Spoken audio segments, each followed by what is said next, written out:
Tayata gate gate para gate parasam gate bodhisoha.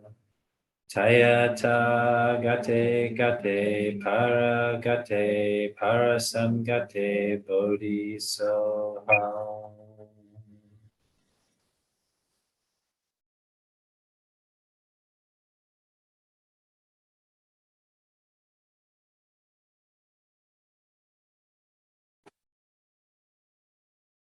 So first, remember your motivation to bring about the benefit of all sentient beings.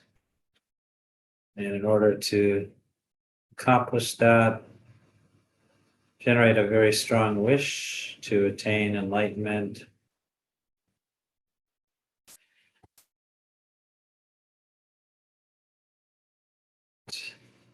One of the principal causes of attaining enlightenment is the realization of emptiness. So just begin by finding your breath, calming your mind of all the chatter and flutter that's already come up this morning or this evening, wherever you are, this moment. Just let your mind be at ease, your heart be open.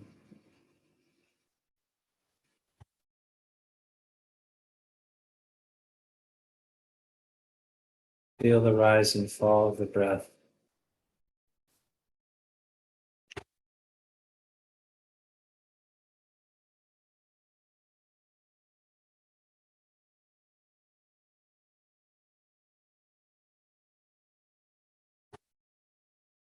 And as the mind begins to get calm and concentrated, begin to investigate and analyze, where is the breath?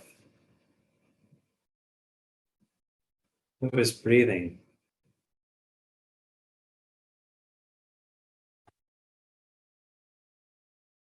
What is the act of breathing itself?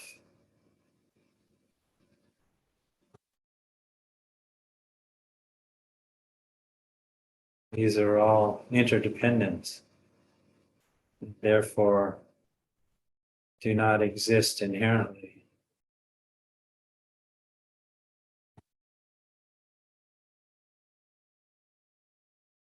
So do a little analysis like that. Try to gain some certainty that there's no inherently existent person who is breathing. There's no inherently existent breath.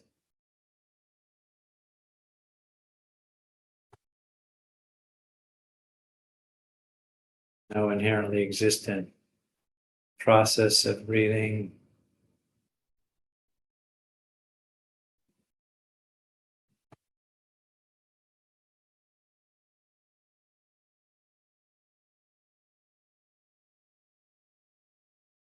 Just try and rest your mind in that not finding of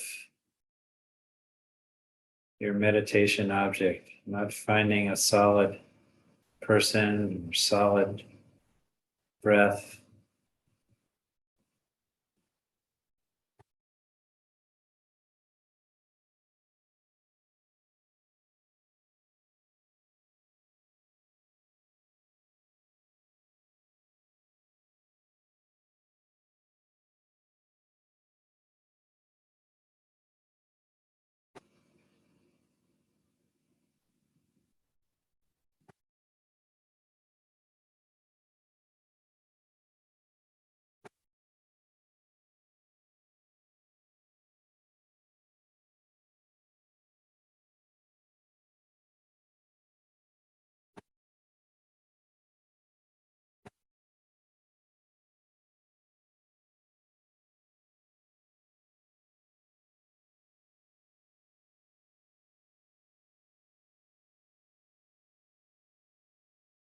trying to balance the two factors of mind, the concentration or shamatha, single pointed awareness, with the factor of insight or analysis, vipassana, trying to bring those two together in one moment of awareness. So sometimes you do a little bit of analysis to bring the object into focus, but then the mind might feel a little busy, so you can switch back to trying to focus single-pointedly on the object. So just alternating those two. And if you get lost, just come back to the breath. Focus on calming.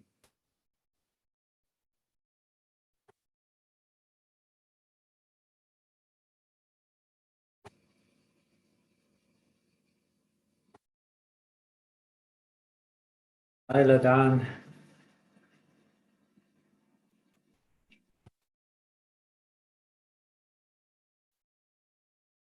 So nice to see everybody. And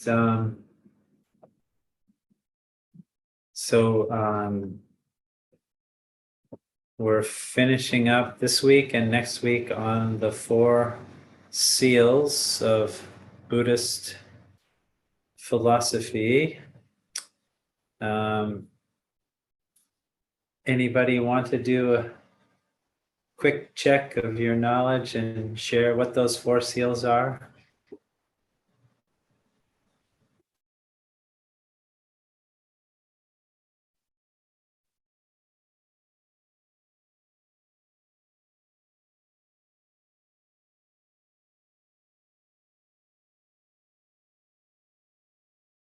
Oh, somebody's brave. I know you are. It's the 4 seals. What's the first one?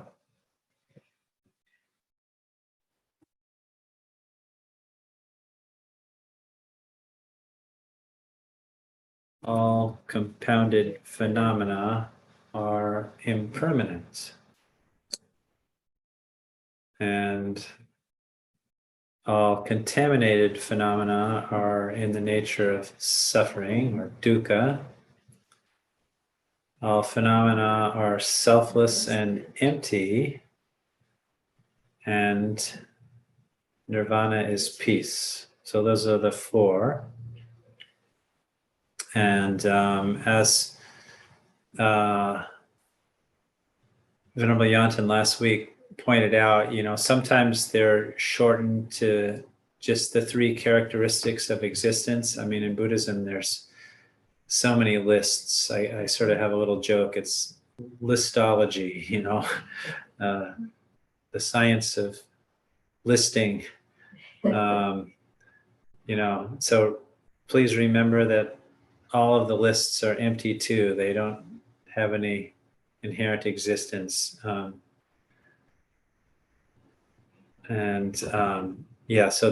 the last 2 are often combined into one. All phenomena are selfless and empty, and nirvana is peace. They're pretty related. I mean, I think you can think about them in a lot of different ways.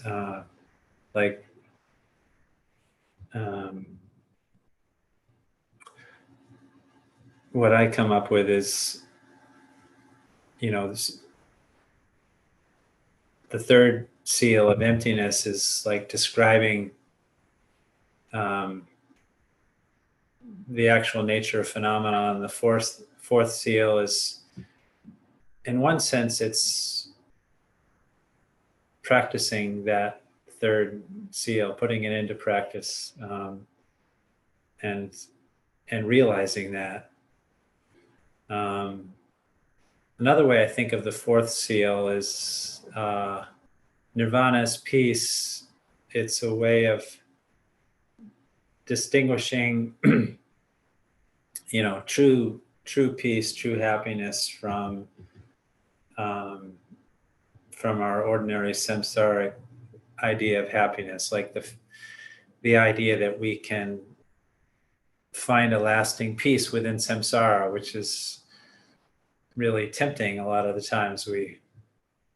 I'm scratching an itch right now, thinking that I can, find some permanent happiness in this body. But so I'm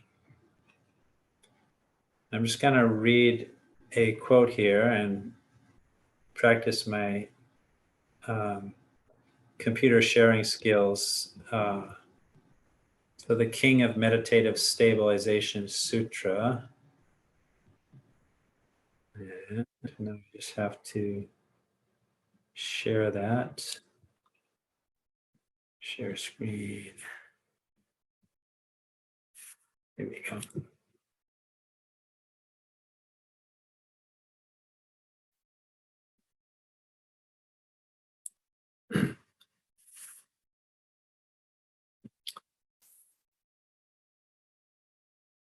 So if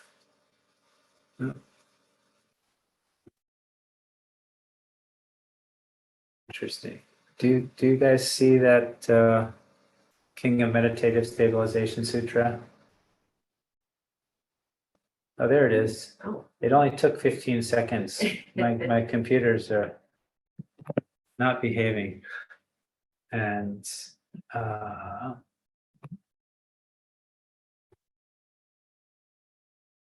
so if phenomena are individually analyzed as selfless, and what has been analyzed is meditated upon, that is the cause for attaining the fruit nirvana.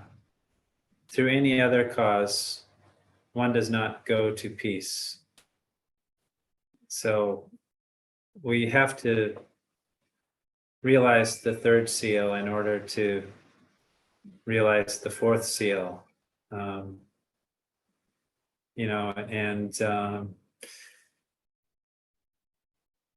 Yeah, there's another teaching or somewhere in the sutras, or maybe just all of the teachings Buddha gave were for the purpose of wisdom, which kind of, if you distill that down, it basically means realizing emptiness, which is the cause to go to peace. I mean, we need a lot of the other factors of merit alongside of wisdom, but without wisdom, we can't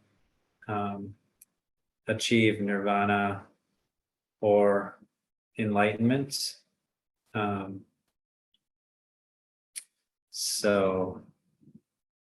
King of Meditative Stabilization Sutra is a Mahayana sutra from like the 3rd or 4th century.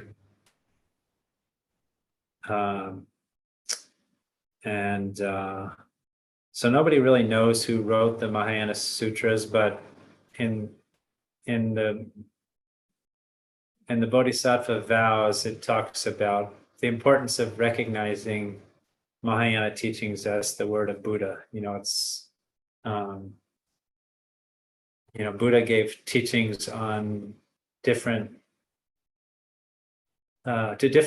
categories of beings, and not all of those beings are sort of on our level. Like higher levels of beings exist in like the form and formless realm, and but in any case,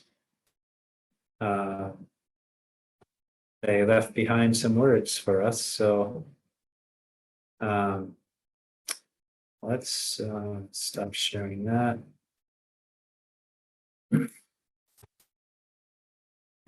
And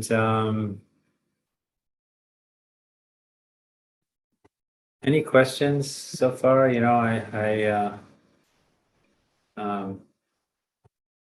of this making sense or not making sense?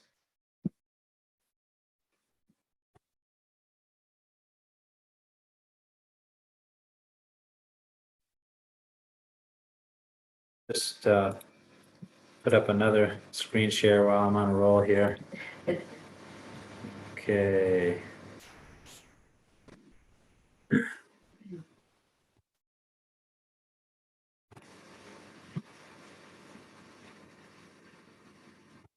Getting a little bit better, faster at this. It's not.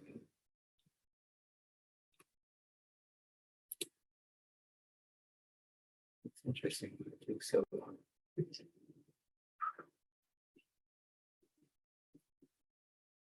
Okay. Anyways,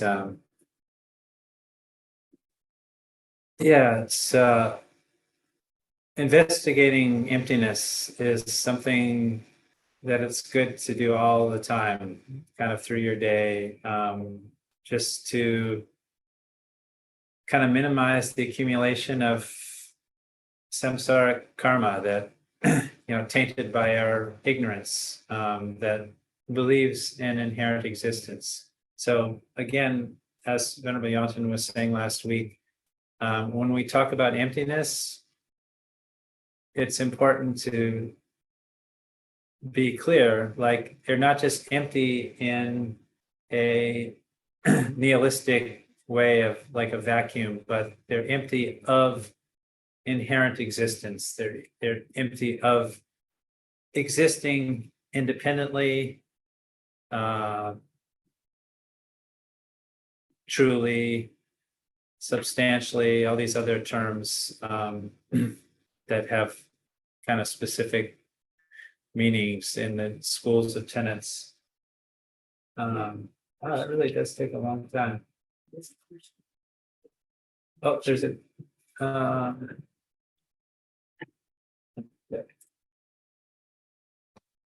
okay. Is this the same as Four Noble Truth? Actually, there's a lot of overlap. That's a good question, Madame. But the Four Noble Truths is, Buddhist first teaching. I'm not sure who compiled, like, it's probably from some sutra somewhere, the Four Seals. But so they're not exactly the same thing. The Four Noble Truths and the Four Seals were actually, so this whole class is a year long. And for the first 4 months, which are almost up, May, June, July, August, we've gone through the Four Seals. And then starting in September, we're going to look at the four foundations of mindfulness and do one of those each month. Mindfulness of the body, mindfulness of feelings, mindfulness of the mind, and mindfulness of phenomena or mental objects of the mind. So those are the four foundations of mindfulness. And then next January, we'll start Four Noble Truths. Truth of suffering, causes of suffering, the end of suffering, or the cessation of suffering, and the path leading to the cessation of suffering. And so not quite the same, but a lot of overlap.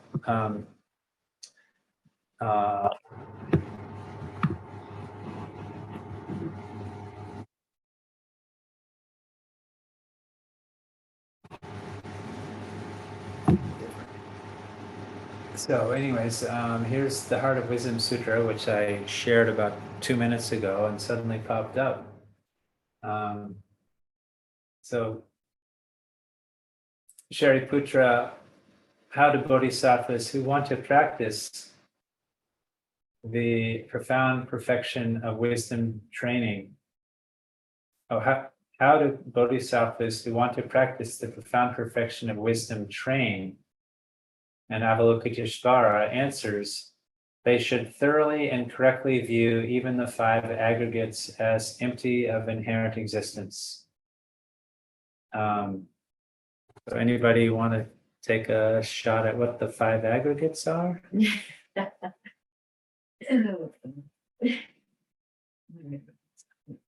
It's okay. You,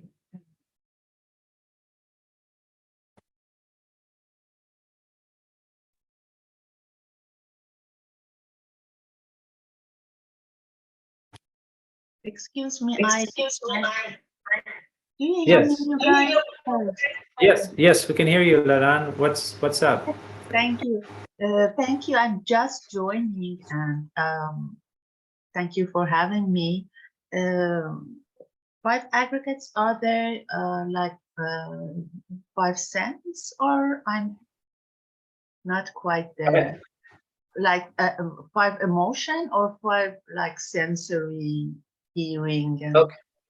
Yeah, so good question. Yeah, the 5 aggregates are, the Sanskrit word is skandhas, skhandas,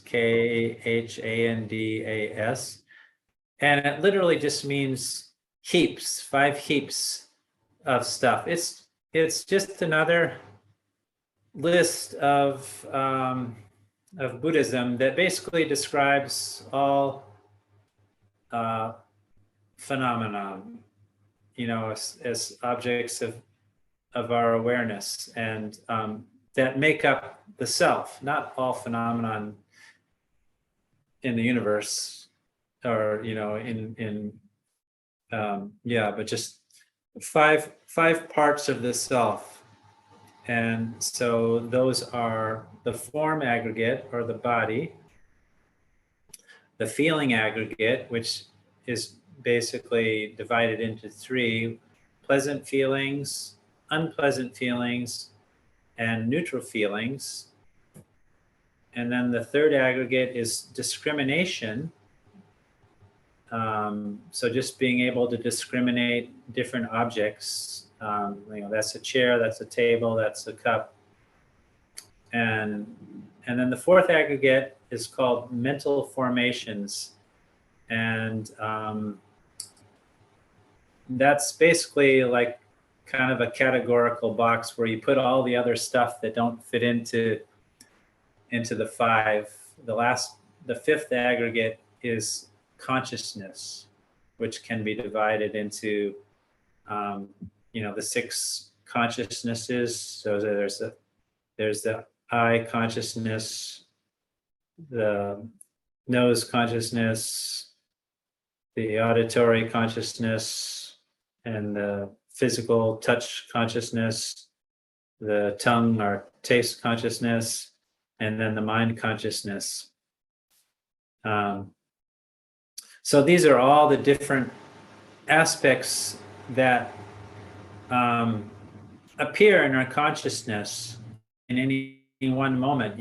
We're kind of focusing on one of these things, like, oh, I feel pleasant, or oh, that's a chair over there, or just a general awareness of our body, and then the various sensory consciousnesses, and then this fourth aggregate, which is mental formations. There are lots of, basically, sorry, I'll back up again. Basically, there's one form aggregate, and there's 4 mental aggregates. So if you want to make the list really simple, you can just say the aggregates of body and mind. Anything that's related to our body, the physical aggregate, the fact that we're born and we get old and we die, and our sense of identification with this body, that's the form aggregate. And then anything that pops up in our mind, and so examples of the fourth aggregate would be like the 7 factors of enlightenment, having joy and tranquility and things like that. Or there's probably some negative ones in there too. But the basic point is, coming back to the Heart of Wisdom Sutra, is basically for most of our day, we go through our day referencing everything towards this solid sense of a self that we think is inherently existent. And it appears that way. It appears so solid and real to us. But what's really happening is like this continual stream of awareness in our mind that's jumping between mind and body and feelings and identifying objects. It's there's no one thing that you can find in there and point to and say, oh, this is me. It's just this continuum, this mental continuum and a physical continuum, those two continuums, which aren't solid, but they're impermanent and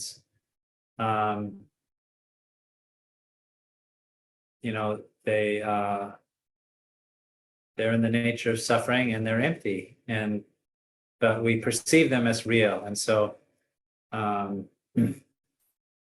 this is really an important aspect of our practice as we go through our day. And of course, at our level, not having realized emptiness directly yet, but only sort of having a conceptual understanding of it,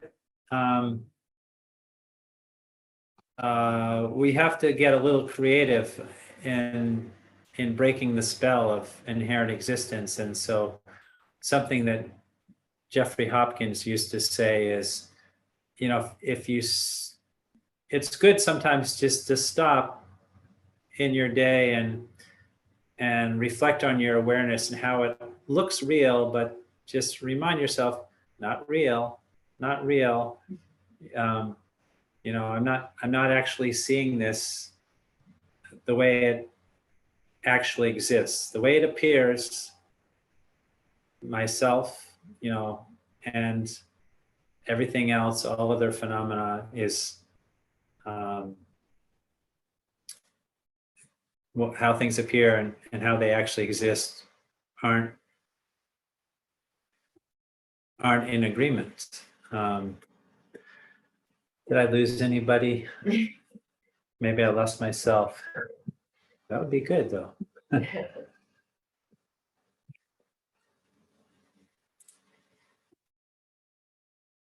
Okay. Well, let's go on. Unless there are other questions while I'm fiddling with computers here, feel free to jump in and comment or ask anything. Did that make sense, LaDon, a little bit? Yes, it makes sense, and I see myself that I have to catch up the 4 months and then continue. But yeah, I like it's the 5 aggregates. It's what it mentioned in Heart Sutra again. It's like everything is empty, no tongue, no mouth. It's kind of the aggregates are empty of inherent existence. So is that right? Yeah. Yeah. Yes. And it's something we have to reflect on again and again. All these teachings are, these basic points of Buddhist philosophy are really subtle. It's easy to be a Buddhist, reading books and kind of having a basic conceptual understanding, but our real job is to go beyond having just a conceptual understanding that's based on reading a book to really seeing things directly with our mind and making it so that how things appear to us and how they actually exist are in agreement. And that's the work of a lifetime, I think, at least for me. Several lifetime for me then. Several lifetimes, probably, yeah. Thank you. So, and then last week, Venerable Yonton talked about the 5 paths, which is related to the 4th seal, Nirvana is peace. And let's see, I'll bring that 5 paths one up. Actually, let's do this one first. So let's just go back and review the putting the 4 seals into practice. So I'm going to try another screen share here, and sorry, I don't know why it takes so long, but let's just try it. See, Nirvana's peace. Yeah, okay, here we go. Go. Oh, wow, it worked really quick. So, thank you, Venerable Yonton, joining us in spirit. And anyways, and that's not really how she looks. Sorry, I always feel bad when I distort somebody's physical image, but you know, I had to kind of drag the screen size to make it fit the PowerPoint. You know, she looks a little bit like from outer space or something in that picture. But anyways, putting the 4 seals into practice. So the first seal, all products are impermanent. They change moment to moment. And so again, like she was saying, you know, we have to think about, well, how are we going to put this into practice rather than just leaving it as kind of like, you know, I'm a Buddhist on paper, but you know, if we really want to transform our mind and not just kind of engage with the fun parts of Buddhism that you know, calming our mind and, you know, talking about bliss and emptiness, but you know, we have to work at it to get there. So so looking at impermanence, you know, she's saying this can encourage you to train the mind out of negative habits, to purify the past mistakes and develop positive habits. You know, because habits are impermanent, you know, they're not a permanent phenomenon. The mind isn't, I mean, the continuum of mind is permanent, but different qualities of mind, gosh, when I start talking, I get into trouble. Different qualities of mind. I mean, I guess, yeah, I mean, even, never mind. There's so many subtle points to to Buddhist philosophy. I was gonna wonder, like, well, once you realize emptiness, that's you know, once you achieve nirvana, that's kind of permanent, but maybe it's not really permanent because it's momentary from moment to moment. But I don't think these subtle points of philosophy are necessarily that important for us at our level. I don't know. Can anybody else think of a helpful application of this first seal about impermanence? How does it help you when you think about impermanence? How does it help your practice? How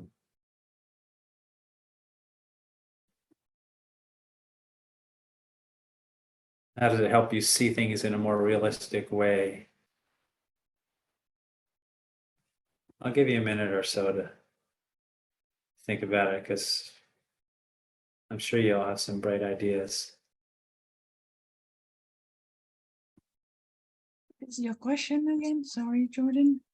Oh, just wondering how does reflecting on impermanence help your help your practice? How does it help you stay focused on the path? Things will change, yeah.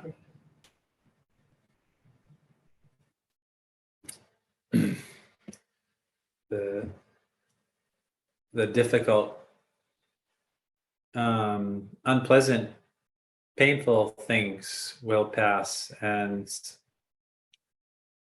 therefore that can help reduce our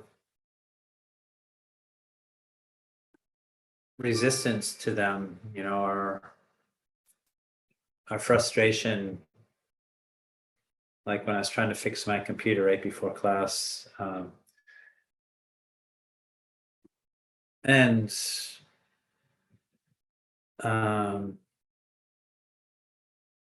any other thoughts? Oh, a couple more in the chat. Hang on, switch mouses here. If you have sorrow, it can become joy, and joy can change to sorrow. So don't cling to either one. Beautiful. Yeah.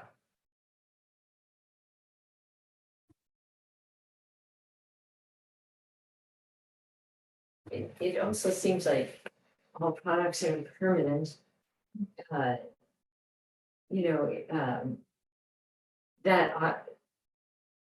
from a Buddhist perspective, that's not, or the fact that products are permanent, or that the body is permanent, or any of that, we just kind of walk around with that assumption, that feeling. But by analyzing that, we come to see what is actually true, or what is actually in accord with how things exist. And so just that alone gives us, when we come to see that those things are not, that everything is impermanent, and it puts us in tune with reality. Excellent. I don't know if you could hear that. Yeah, let me just restate what I think I heard Julie say briefly. Basically, reflecting on impermanence is a doorway to reflecting on emptiness. And by reflecting on impermanence, it brings us a little bit closer to understanding reality and developing true liberating wisdom. This body that we have that's often kind of a magnet for suffering, but it's actually impermanent, and therefore it's empty. It's changing moment to moment. There's no actual body here, and if we can, there's no inherently existent body, and if we realize that, then there's no suffering, because once you've realized emptiness, you're not attached. There's no resistance to, there's no conflict with reality. You can still have pain, but there's no mental suffering. You can still have physical pain. And I saw Ladan had said, not reacting in any situation when you realize things are impermanent. Yeah, this is really good. So then on the second seal, which is all contaminated things are miserable. or suffering, or dukkha is the Sanskrit word. And this can encourage you to develop renunciation, the determination to be free from cyclic existence and be free of samsara. So that, when we see that,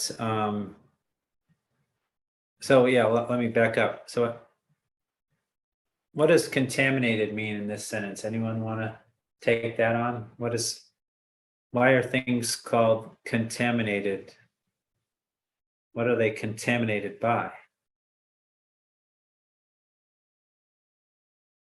Is that contaminated mean your mind is have affliction, emotion, anger, jealous, and everything? Is that contaminated mean? Yes, and those afflictive emotions. What is the root afflictive emotion that sort of rules Ignorance. them all? Yeah, that's Ignorance, yes. ignorance. Ignorance of reality. So, when we see the chocolate and think, that chocolate out there is going to make me happy. There's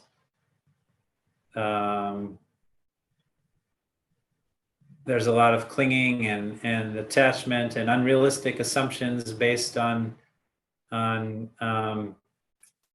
lack of understanding impermanence and emptiness.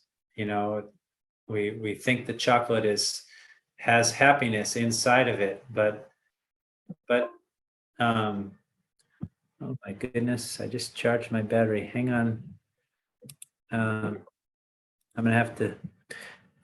Yeah. Anyways, happiness is depends on karma and so many different factors. It's not something that's inherently existent in any one thing. So excuse me for a second while I plug in my computer.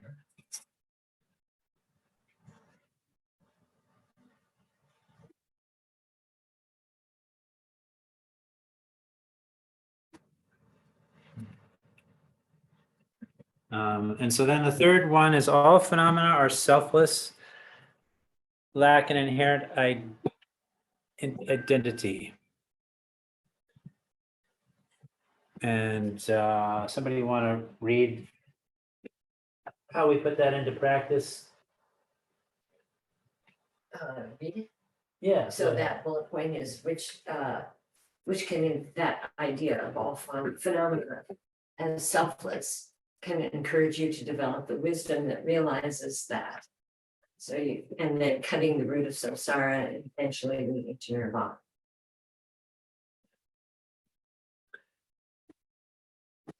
Yeah. So there we go.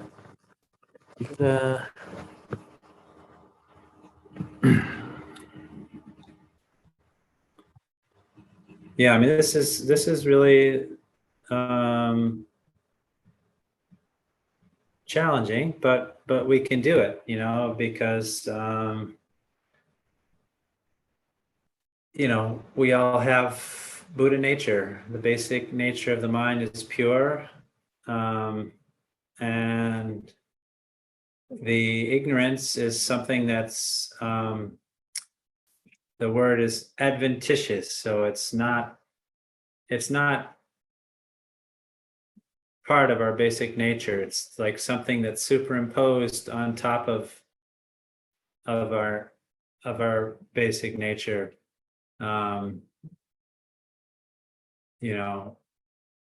So it can be removed with practice and with study and understanding the teachings. It's not intrinsic to our awareness. We have so many thoughts about who we are, and our culture, modern culture, regardless of whether, modern industrial culture has so much conditioning that teaches us that we're inadequate in some way, and we're no good, and so many people carry around low self-esteem, and maybe it's even on a real subtle level, some idea that I'm not as good as that person, or maybe my English isn't perfect, and so we feel a little self-conscious about that when we're around English speaking people. But all of that conditioning is just like little thought bubbles that we've kind of allowed to accumulate without doing mental purification, and realizing, oh, that's just a little thought bubble. Like, what's the thought bubble? Actually, it's nothing. It's some electrical charge in the brain that we've somehow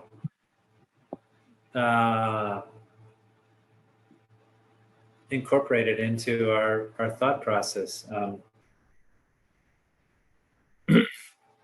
Excuse me. So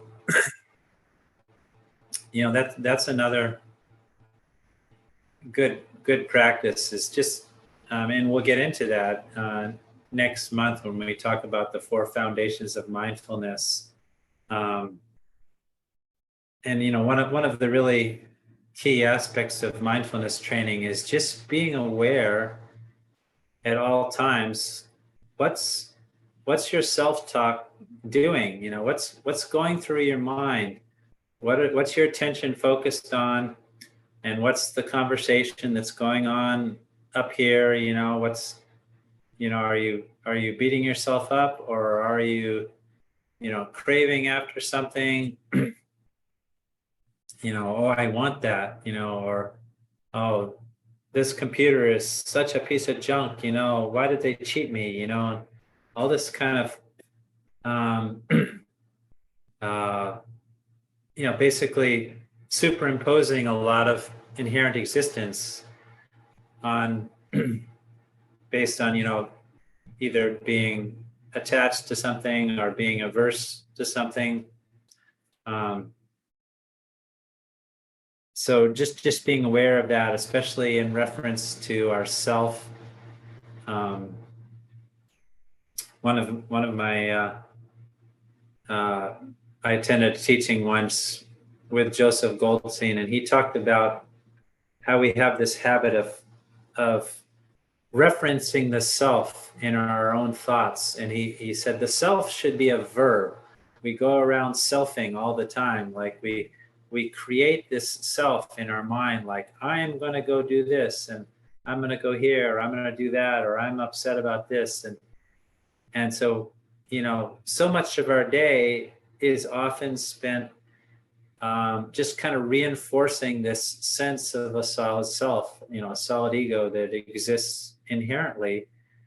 And through practice, if we take some time out of our day every day and try and quiet the mind a little bit and start to get some clarity, like what's going on in my thoughts, then we can begin to question, and we can begin to see that habit in the mind and interrupt it. At every opportunity, we see ourselves creating this self, and we can just say to ourselves, not true, or remind ourselves, not really existing the way it appears, whatever the kind of mental cue that's most helpful. But just developing a practice of questioning this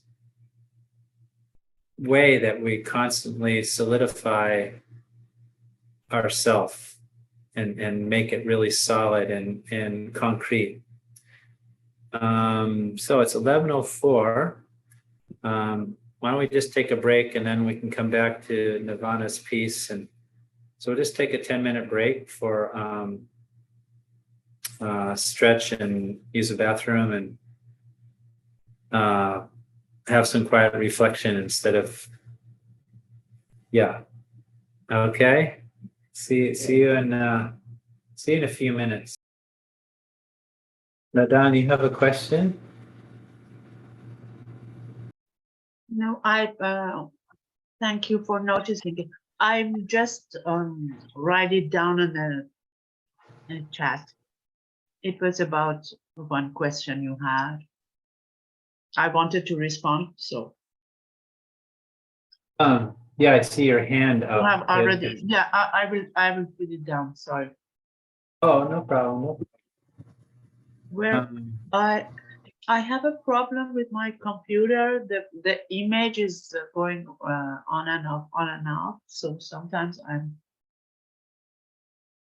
So discussion. Oh, hand. Nice. Yeah, you got it. You fixed it. Oh, now it's back. Okay. But I can also fix it, I think, too. Oh, it looks good now. Yeah. Thank you. Okay. You're welcome.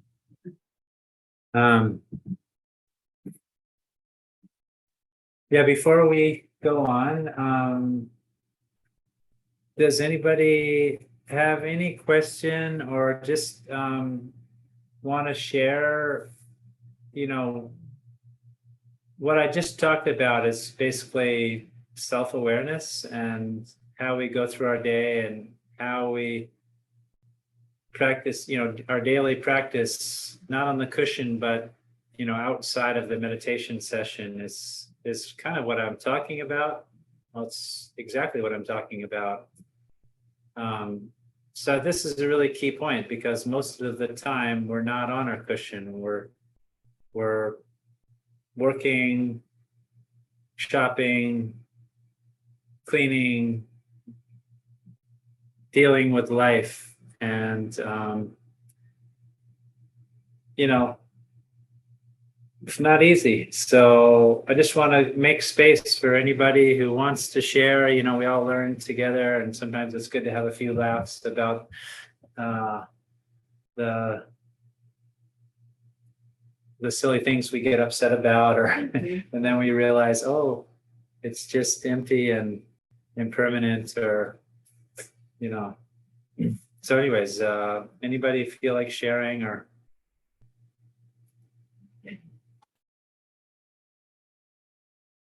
For me, it's something that maybe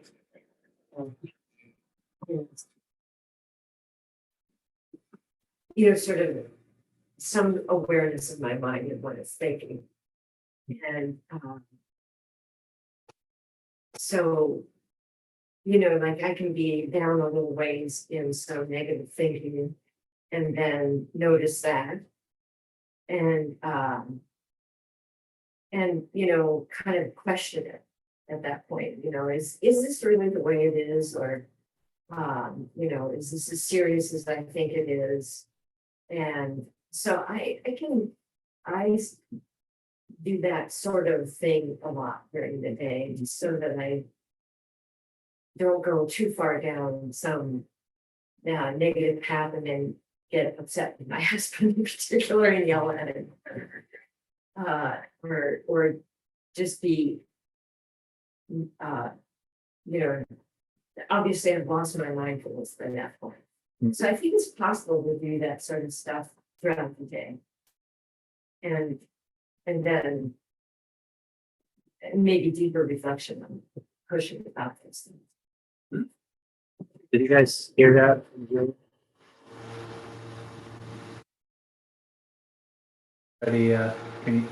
Did you hear what Julie had to share? Not really well. Oh, okay. Sorry. Yeah, I switched my microphone to the laptop. I'm still figuring out how to run a Zoom meeting on two computers simultaneously. But basically, she was sharing how she uses mindfulness during the day to question how her mind is responding to different events, and basically trying to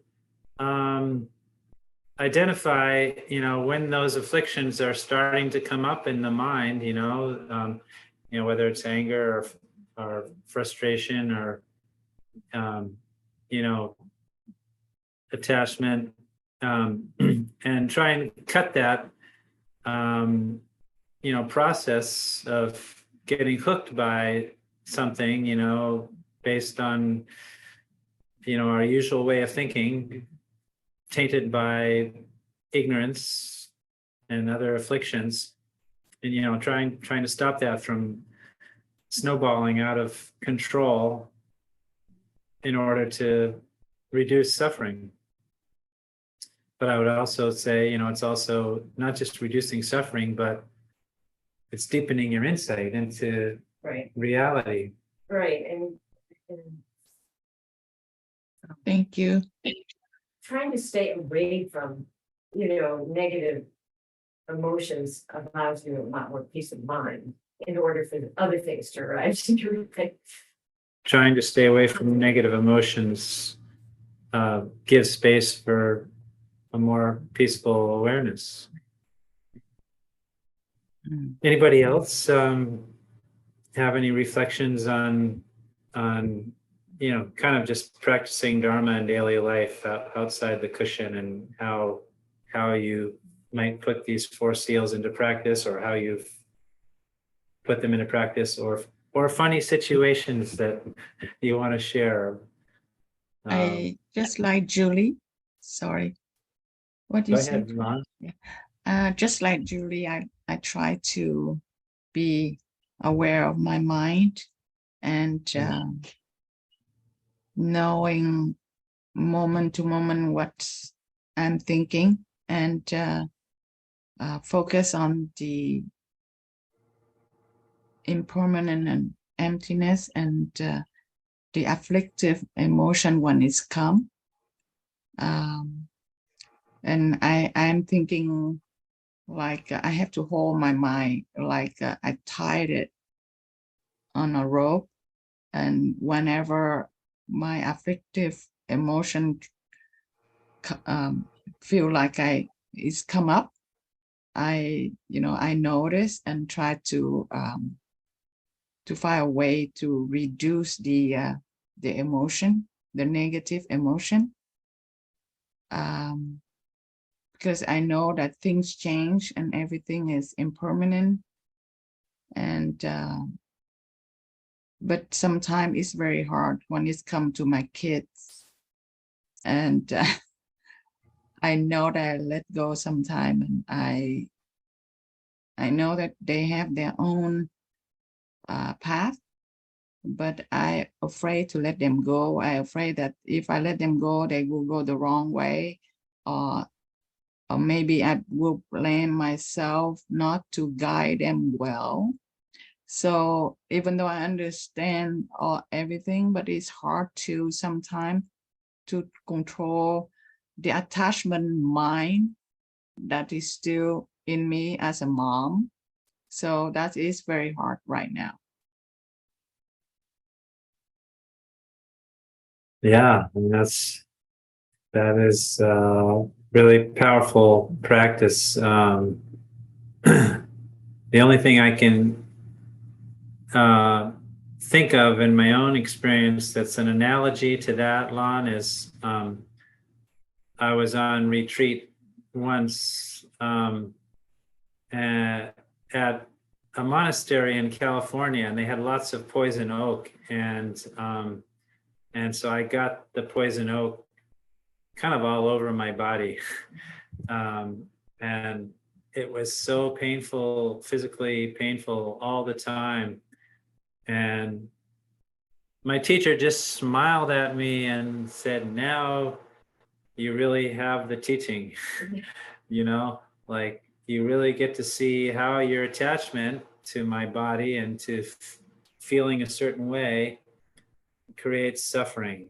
And and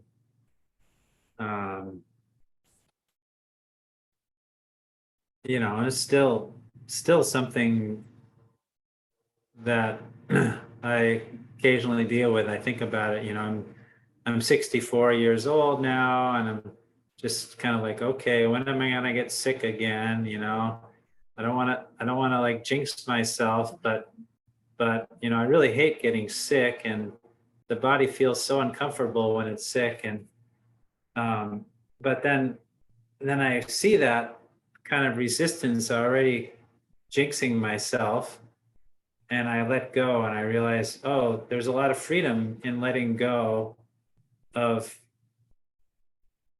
trying to control like my body or my children or whatever, and just being in the moment, and also and going beyond that, not just kind of letting go in kind of a general way, but letting go, as Ajahn Chah said, let go a little bit, be a little happy, let go a lot, be really happy, let go completely, which to me means seeing emptiness. Let go completely and have complete happiness, not being bound to these five aggregates, and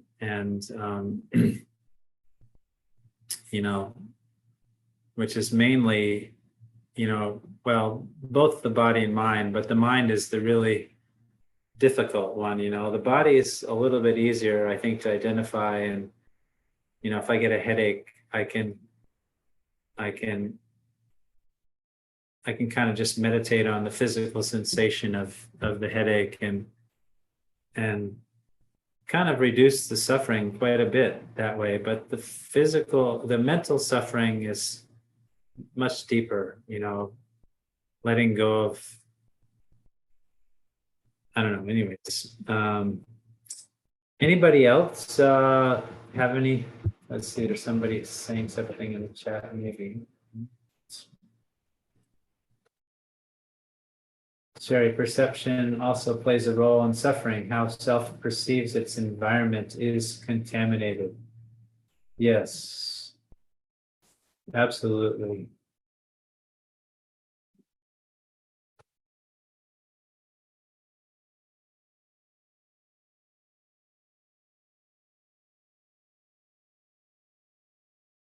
Guys, so then nirvana is peace, a state beyond sorrow. And as Mahayanas, we add the aspiration for enlightenment, Buddhahood. So these four seals are in common with all Buddhist tenet schools, which are if you've studied tenets before, there's Vaibhashika, Sautantrika, Chittamatra, and Madhyamaka, and the first two are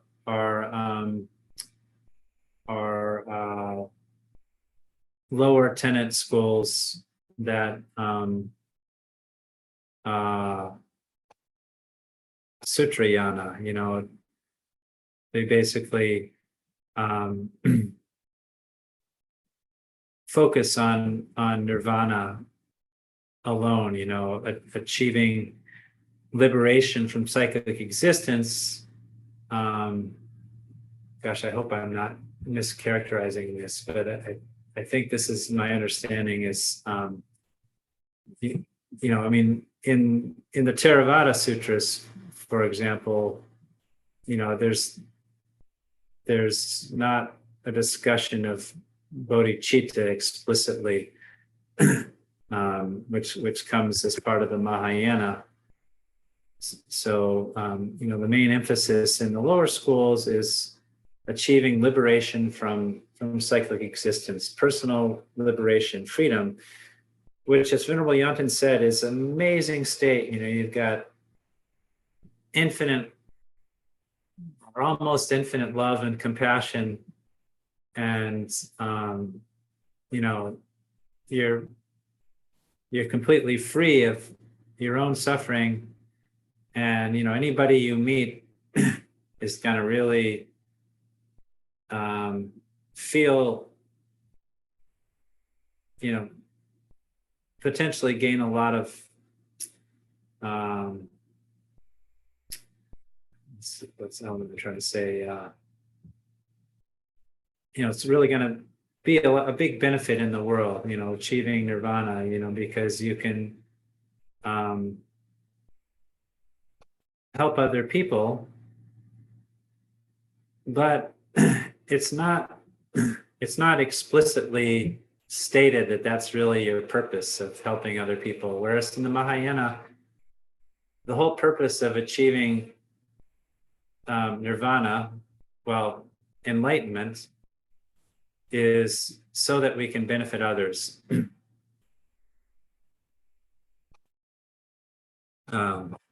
Sorry, I'm. These are really kind of important, but a little bit subtle distinctions. So nirvana is cessation of the gross afflictive obscuration. So you no longer have any anger, and you no longer have any gross ignorance. You're completely free in that sense. But from a Mahayana point of view, there's still a little bit further to go to completely purify your mind of all subtle obscurations to what are known as obscurations to knowledge or omniscience. So all trace of inherent existence is completely eradicated. And when you're fully enlightened Buddha, you can simultaneously experience both emptiness and be aware of the diversity of phenomenon at every moment. It's kind of inconceivable actually what Buddhas can do, and I can't really talk about it because I'm not a Buddha, but just from memory from reading the teachings, the basic point is a fully enlightened Buddha has actualized their potential to the most complete degree, whereas achieving nirvana is a little bit of a lesser attainment.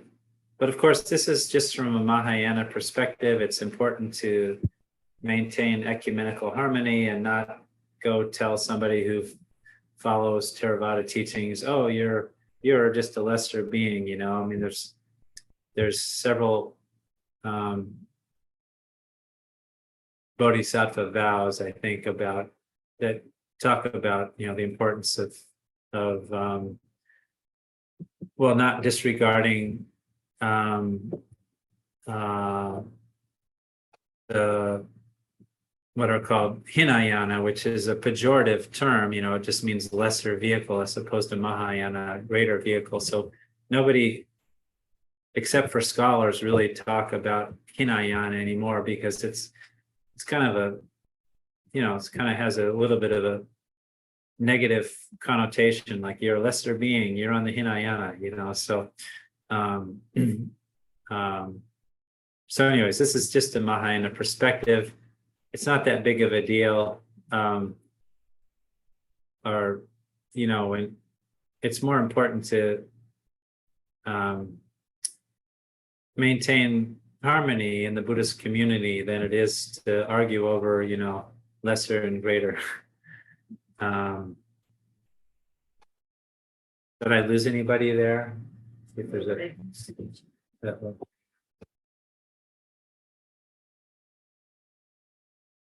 I didn't go up such a-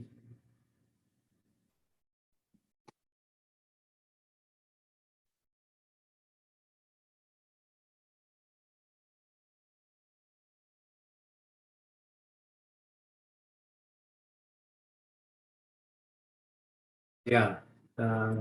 agreed, Sherry. Yeah, that's a good observation.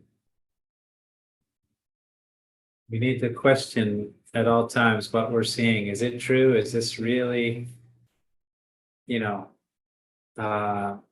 is what is appearing to my mind actually the way things exist? And usually we are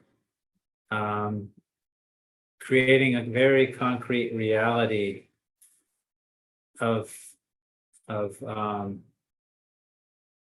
stuff out there and me here and solid objects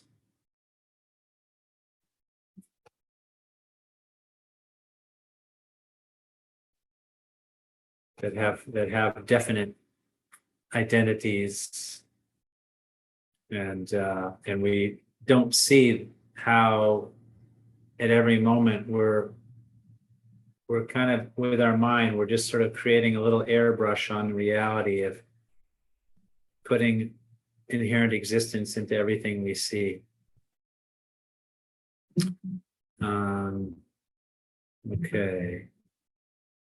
Nirvana is peace. So yeah. So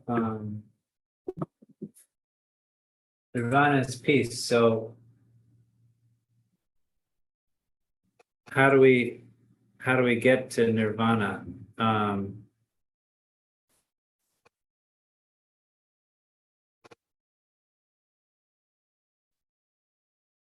Anybody want to say how we get to Nirvana? And I'll give you a hint. It's not. I'm not talking about the 5 Mahayana paths here. It's sort of, we have to kind of back up. Like, how do we realize Nirvana? So Nirvana is the third noble truth. It's cessation of the suffering. What's the fourth noble truth? It's the path that leads to cessation. So, right livelihood, right effort, right mindfulness, right concentration, right view, right intention, right speech, and right action. So that's the Eightfold Path, which leads to the cessation of suffering. So and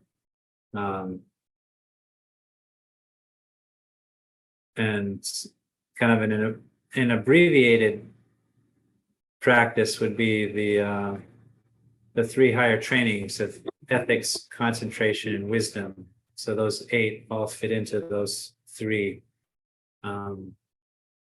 But basically, keeping good ethics,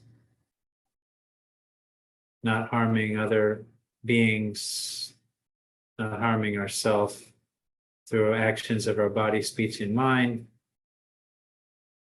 And when we don't harm others, then when we go to meditation, it's very easy to settle the mind, because the mind doesn't have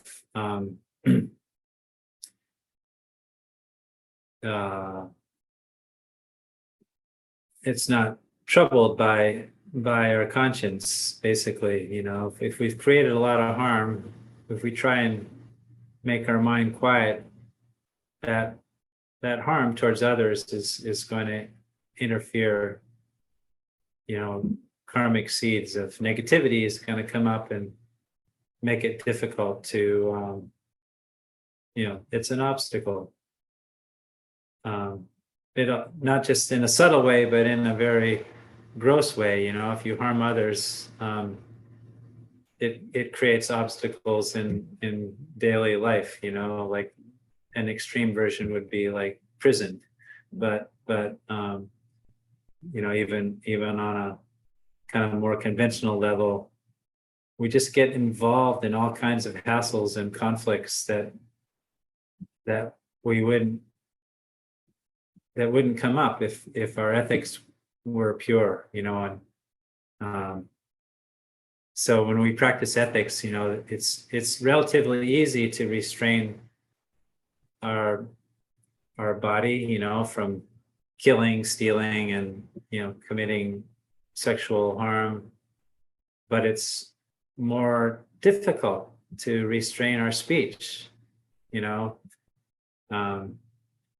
gossiping, not bending the truth, not speaking harshly, and what's the other one? I'm forgetting now. It's the four negativities of speech: lying, divisive speech. So, where you're with your friend and you kind of talk about somebody else, even somebody, you might not know them really. It could be a public figure, but just sort of cutting somebody else down is a form of divisive speech. But then the ethics of non-harming get really tricky when we get into the mental ethics of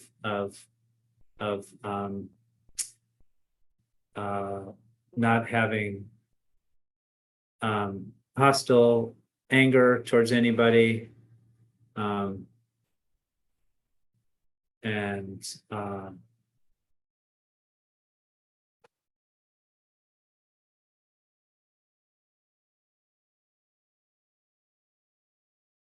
anybody? What are the three mental non-virtues? One of them is wrong views. That there's I have to go through them from the beginning. Not feeling, stealing, lying, feeling, stealing, lying, killing, stealing, sexual, lying. Attachment, harmful Attachment, yeah. content. Yes, must be attachment. Yeah. Miserliness too? No? Or I'm mixing up with something. Covetousness. Coveting. That Oh, coveting things. So attachment. going around and, which is in a materialistic culture, we're always wanting more stuff, it's basically a form of desire and attachment, but it creates a real subtle form of agitation, and the more complex our lives is, the more stuff we own, I mean, I would swear at least once a week I'll be trying to go to my meditation cushion in the morning, and I'll be thinking about something that I own that needs to be fixed. And I think, oh, where's my pen and paper? I should write that down. Oh, maybe I should end my session early before I forget, because I need to do this, and it's kind of a form of coveting, it's just I got to take care of my stuff, it's coveting possessions, and so it's just kind of a subtle ethical downfall. Well, how did I get off on this? We were talking about meditation and being able to meditate, the three higher trainings: ethics, concentration, and wisdom, as a means to getting to nirvana. So and the basic difference in the Mahayana is, and so as Mahayanas, we don't disregard any of that. That's foundational. We have to practice those Theravada teachings, the three higher trainings, the Eightfold Path, the Four Noble Truths, but we bring in bodhicitta, the wish, trying to develop this spontaneous wish at all times to free all sentient beings. and realizing we have to really work at that. We have to become a fully enlightened Buddha in order to really help all beings. And so having that spontaneous wish at all times is the bodhicitta, and that's once we have that at all times, then we enter the path of accumulation. Once you have spontaneous realization of bodhicitta at all times, then you realize the path of accumulation, where you begin accumulating merit.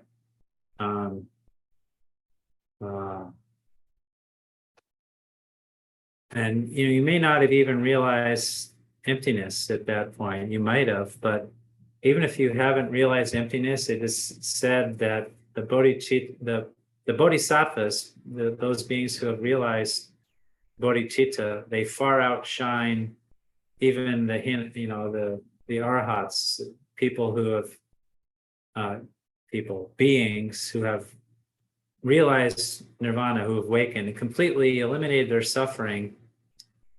That's almost inconceivable for us, and it's an amazing accomplishment. But to have spontaneous realization of bodhisattva and beyond that path, irreversibly towards enlightenment is said to be a better place to be in, because according to the Mahayana, again, you can realize nirvana, but your work's not done. You might just kind of be in a real blissful state for eons, and then the Buddhas come and wake up these arhats and say, hey, you're not done yet. You got to enter the bodhisattva path. And so they bring them back to the beginning of the path of accumulation once they teach them about bodhicitta. And so to become a fully enlightened Buddha, you have to accumulate much more merit.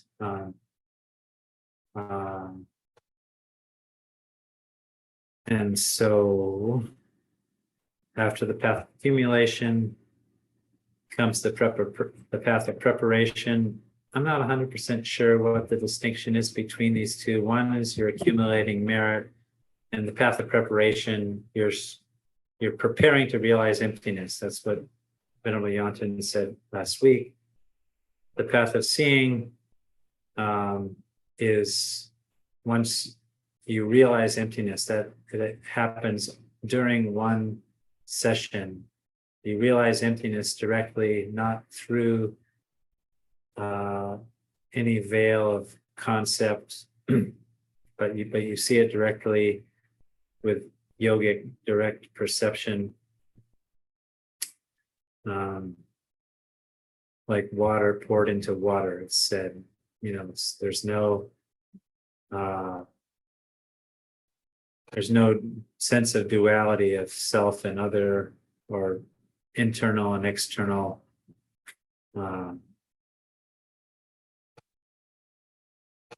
It's not like emptiness is out there and you're over here realizing emptiness. It's not like that. Everything is kind of this, pouring water into water is really a good analogy.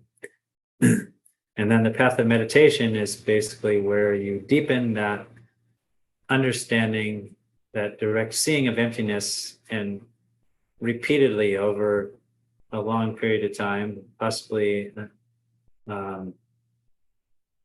eons or another eon or something, if you're just practicing the perfection vehicle,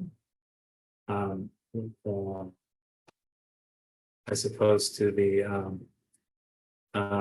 Vajrayana, or the diamond vehicle, or the Vajra vehicle, mantra vehicle. But yeah, to attain omniscience, basically you're continually refining your understanding of emptiness, removing these very subtle afflictions. And the path of meditation is where the 10 grounds or 10 bhumis begin. So there are basically these different stages of realizing emptiness. And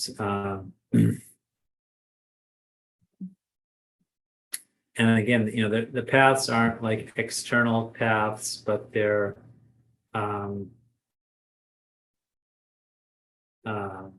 pathway awareness minds, something like that is what I heard Venerable Yonton say. So it's an internal path. It's like basically a stage. I'm not quite sure why they can't just say the 5 stages, the 5 Mahayana stages, but anyways, they're called the 5 Mahayana paths. And obviously have lots to learn and not at the first one yet. And then the path of no more learning is once you've achieved full Buddhahood. So I'm out of words and out of breath. Oh, okay. Hang on a second. Let me see what's going on here. Thank you, Elon. You take care. Good to see you up here. Let's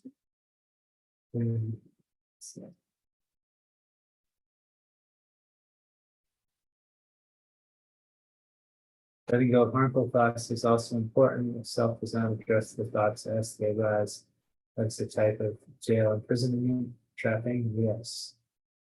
Cut the thoughts that come from ignorance, for that is a cause of suffering. Exactly.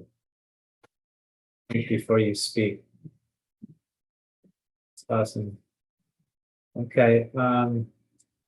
Let's just do a quick dedication for people who are still here. Due to this merit, may we soon attain the awakened state of Guru Buddha, that we may be able to liberate all sentient beings from their suffering. May the precious Bodhi mind not yet born arise and grow. May that born have no decline, but increase forevermore. In the snowy mountain paradise, you're the source of good and happiness. Powerful Tenzin Gyatso Chenmeizi, may you stay until samsara ends. Embodiment of the 3 divine refuges, who blesses all, Gindan Tenzin, holder of the teachings. May your lifespan last for eternity. May your excellent deeds pervade all time and space, and continuously ripen for the nourishment of myself and all others.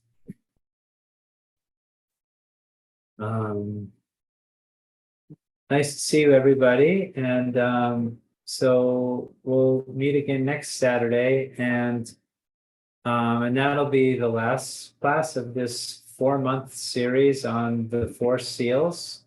Of course, I'm sure we'll end up talking about them again, but after that, we'll start on the 4 foundations of mindfulness. And if you have the recommended text, which is Buddhism, one tradition, many, one, it's right on the table there. One teaching, many traditions, something like that.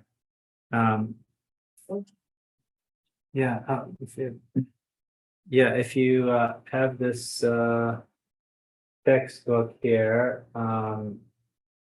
it's a good kind of foundational reading that covers a lot of what we're talking about. And on page 116, there's a good for about 12 pages or so, there's a good description of the 4 establishments, or 4 foundations of mindfulness. But have a good weekend, good week, and be mindful and be kind to yourself and other beings, and remember your bodhicitta, and look forward to seeing you next next Saturday. Great. Okay. Okay, thank you so much. Thank you, Ladan. Thank you, Sherry.